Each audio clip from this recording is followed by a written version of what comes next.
নমস্কার।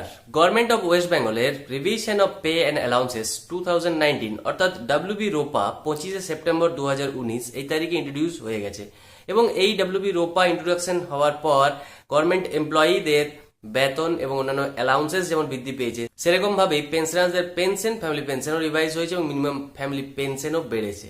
আর এই মর্মে গভর্নমেন্ট অফ ওয়েস্ট বেঙ্গলের ফিনান্স দপ্তর টাইম টু টাইম বিভিন্ন নির্দেশিকাও প্রকাশিত করেছে যে কিভাবে এই পে অ্যান্ড অ্যালাউন্সেস যে স্ট্রাকচার আছে সেটা রিভাইজ করা হয়েছে, সেখানে কি ধরনের ক্যালকুলেশন পদ্ধতি অবলম্বন করা হয়েছে, পেনশন যে রেট আছে সেটাই বা কিভাবে বেড়েছে, মিনিমাম ফ্যামিলি পেনশনই কত হয়েছে।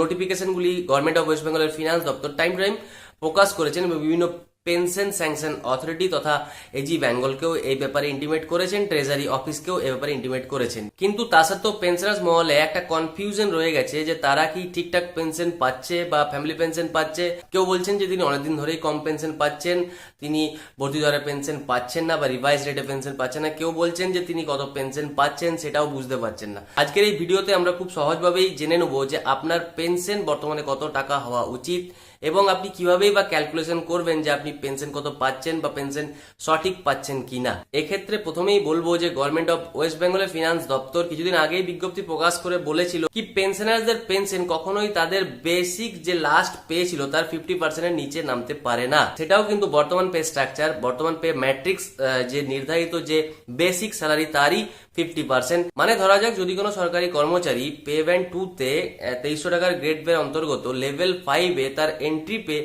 8,160 টাকা ছিল, তাহলে বর্তমানে সেটা বেড়ে দাঁড়িয়ে হয়েছে 21,000 টাকা।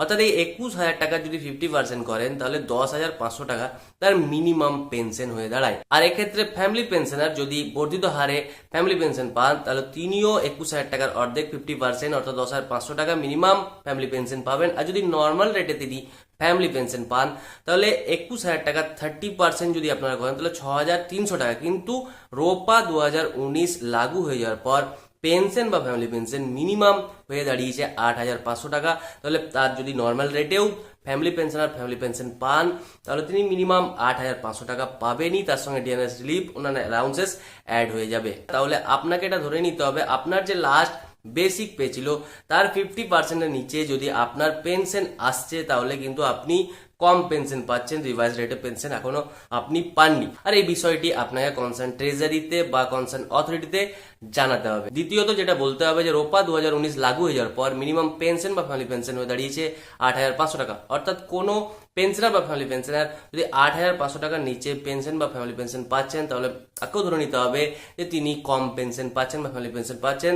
তাকেও এই বিষয়টা কনসার্ন ট্রেজারিকে বা কনসার্ন অথরিটিকে জানাতে হবে। এবারে আপনারা যদি পে ম্যাট্রিক্সের টেবিল অনুসারেও কনফিউজ হয়ে যাচ্ছেন যে এখন বর্তমানে বেসিক পে কত বা লাস্ট পে আমার কত ছিল বা বর্তমান বেসিক পে কত হবে সে তার 50% ইত্যাদি বিভিন্ন রকম টেবিল দেখেও যদি আপনি কনফিউজ হয়েছেন তাহলে সোজা নিয়ম যে আপনার পিপিও বুক বা এপিপিও বুক আপনাকে বার করতে হবে। আপনাকে দেখে নিতে হবে যে আপনার বেসিক পেনশন কত আছে। যদি ওল্ড পেনশন রেটে আপনার বেসিক পেনশন আছে তাহলে আপনাকে সিম্পলি আপনার বেসিক পেনশন বা ফ্যামিলি পেনশনের সাথে 2.57 গুণ করে দিতে হবে।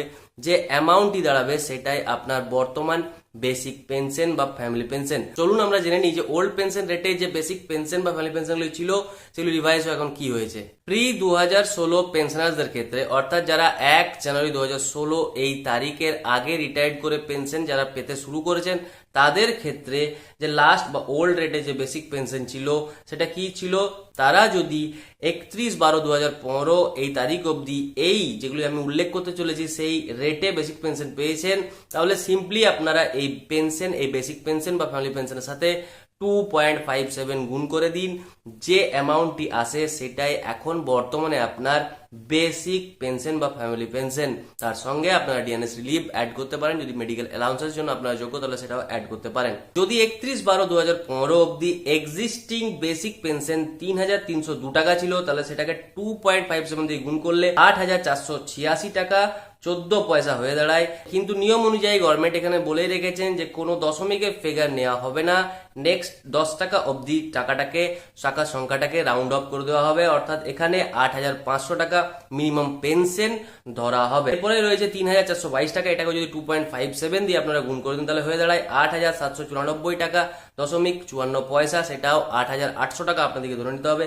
এরকম ভাবেই যদি এক্সিস্টিং বেসিক পেনশন 31/12/2015 অবধি আপনার 11,000 টাকা ছিল, তাহলে সেটা এখন বর্তমানে রোপা 2019 লাগু হয়ে যাওয়ার পর মিনিমাম যে আপনার বেসিক পেনশন বা ফ্যামিলি পেনশন হয়ে দাঁড়াবে 28,270 টাকা। এবারে আমরা একটা ব্যাখ্যা অর্থাৎ গণিতের নিয়মে একটা ব্যাখ্যা আপনার সময় তুলে ধরবো, যাতে জিনিসটা আরো আপনাদের কাছে স্পষ্ট হয়ে যেতে পারে। ধরা যাক একজন ব্যক্তির বেসিক পেনশন ছিল, মান্থলি পেনশন ছিল 13,525 টাকা।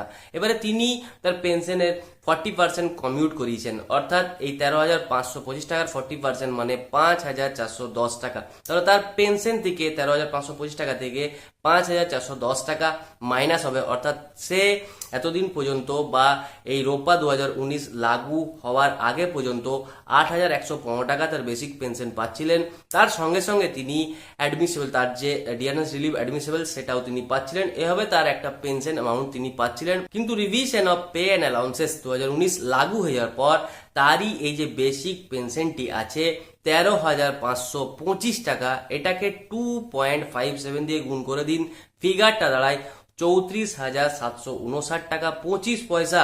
সেটাকে রাউন্ড অফ করে দিলে 34,760 টাকা হয়ে দাঁড়ায়। তাহলে কি তিনি 1 জানুয়ারি 2020 থেকে 34,760 টাকা পাবেন? এখানে একটু ব্যাপারটা আপনারা ধ্যান দিবেন, যেহেতু তিনি পেনশনটা কমিউট করিয়েছিলেন, তার 40% পেনশন কমিউট ছিল, সেহেতু 5,410 টাকা তার বিগত ওল্ড রেটের পেনশন থেকেও মাইনাস হতো। সিমিলারলি এই যে 34,760 টাকা, সেখান থেকেও কিন্তু 5,410 টাকায় মাইনাস হবে। এমন নয় যে নতুন রেটে যে তার বেসিক পেনশন হয়ে দাঁড়িয়েছে সেটার 40%, ওল্ড পেনশন রেটেই সেটার 40%, অর্থাৎ 13,525 টাকার 40% 5,410 টাকায় তার এই 34,760 টাকা থেকে মাইনাস হবে এবং তার পেনশন হয়ে দাঁড়াবে 29,350 টাকা। 1 জানুয়ারি 2020 থেকে এই পেনশনটি তিনি পাবেন, তার সঙ্গে অ্যাড হবে ডিআরএস রিলিফ। ডিআরএস রিলিফ কোনোদিনও রিডিউসড অ্যামাউন্টের উপরে কাউন্ট হয় না। ডিআরএস রিলিফ আপনার সবসময় অরিজিনাল যে বেসিক পেনশন তার উপরেই কাউন্ট হয়, তো তার যে ডিআরএস রিলিফ অ্যাপ্লিকেবল হবে সেটা 34,760 টাকার উপরেই অ্যাপ্লিকেবল হবে। কমিউটেশন কতটা লাভজনক, কমিউটেশনের রুলটি কি, কিভাবে ক্যালকুলেশন করে, কি ধরনের ফর্ম আপনাদের ফিল ইন করতে হয়, আমার চ্যানেলে তার ভিডিও, বিস্তারিত ভিডিও রয়েছে, আমি আই বাটনে তার লিঙ্ক প্রোভাইড করে দেবো, আপনারা কাইন্ডলি সেটা গো থ্রু করে নেবেন, বিষয়টি আপনার সামনে আরো স্পষ্ট হয়ে যাবে। গভর্নমেন্টের যে নির্দেশিকা অর্থাৎ লাস্ট বেসিক পের 50% পেনশনারকে মিনিমাম পেনশন দিতেই হবে। আর ফ্যামিলি পেনশনের ক্ষেত্রে যদি অ্যাপ্লিকেবল বা এলিজিবল হন, তাহলে প্রথমে এনহ্যান্স রেটে যদি পেনশন পান, তাহলে সেক্ষেত্রেও লাস্ট বেসিক পেনশনের 50% ফ্যামিলি পেনশনকে দেওয়া হবে, অথবা 30% অ্যাট দ্য রেট যে নর্মাল রেটেই ফ্যামিলি পেনশনার পেনশন পাবেন। এক্ষেত্রে মনে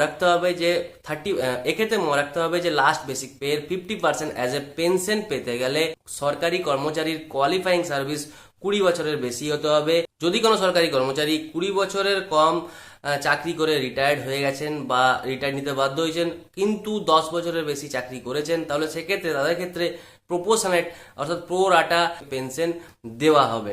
যে সকল সরকারি কর্মচারীরা রাজ্য সরকারের চাকরি স্কিপ করে কোনো পিএসইউ এ চলে গেছিলেন, পাবলিক সার্ভিস এন্টারপ্রাইজে চলে গেছিলেন এবং যাবার সময় পুরোপুরি রিটায়ারমেন্ট বেনিফিটের 100% উইথড্র করে নিয়েছিলেন, তাদের ক্ষেত্রে এই রুল অ্যাপ্লিকেবল হবে না। কিন্তু যে সকল কর্মচারী কোনো পিএসইউ এ অ্যাবজর্ব হয়ে গেছিলেন বা চলে গেছিলেন চাকরি করতে, সরকারি চাকরি ছেড়ে কোনো অটোনোমাস বডিতে চাকরি করতে চলে গেছিলেন, কিন্তু পেনশন বা পেনশনের বেনিফিটস এর জন্য ইচ্ছা প্রকাশ করেছিলেন যে তারা স্টেট গভর্নমেন্টের বা পশ্চিমবঙ্গ রাজ্য সরকারের পেনশনেই নেবেন, পেনশনারি বেনিফিটসই নেবেন, সেই ক্ষেত্রে সেই পেনশনারদের এবং তাদের ফ্যামিলি পেনশনারদের জন্য এই রুল অ্যাপ্লিকেবল। এই নিয়ম সমস্ত ফ্যামিলি পেনশনারদের জন্য অ্যাপ্লিকেবল, যারা অ্যাডহক ফ্যামিলি পেনশন পান, যারা এক্সট্রাঅর্ডিনারি ফ্যামিলি পেনশন পান, যারা নর্মাল ফ্যামিলি পেনশন পান, সকলের ক্ষেত্রেই এই রুল অ্যাপ্লিকেবল। তো আশা করি আপনারা সকলে বুঝতে পেরে গেছেন যে পেনশন যে রিভাইজ হয়েছে, ফ্যামিলি পেনশন যে রিভাইজ হয়েছে রোপা 2019 অনুযায়ী, সেখানে ক্যালকুলেশনটা খুব সহজভাবে কিভাবে করা যাবে। এছাড়াও যদি কোথাও কোনো কনফিউশন লাগে আমাকে কমেন্ট বক্সে কমেন্ট করুন, আমাকে ইমেল করুন। আমার চ্যানেলটিকে আপনারা সাবস্ক্রাইব করবেন, যারা রেগুলার আমার চ্যানেল ইনফরমেশনের জন্য দেখছেন তাদেরকে অনুরোধ জানাবো আমার চ্যানেল সাবস্ক্রাইব করবেন, ভিডিও ভালো লাগলে শেয়ার করবেন, লাইক করবেন। থ্যাংক ইউ ভেরি মাচ, জয় হিন্দ।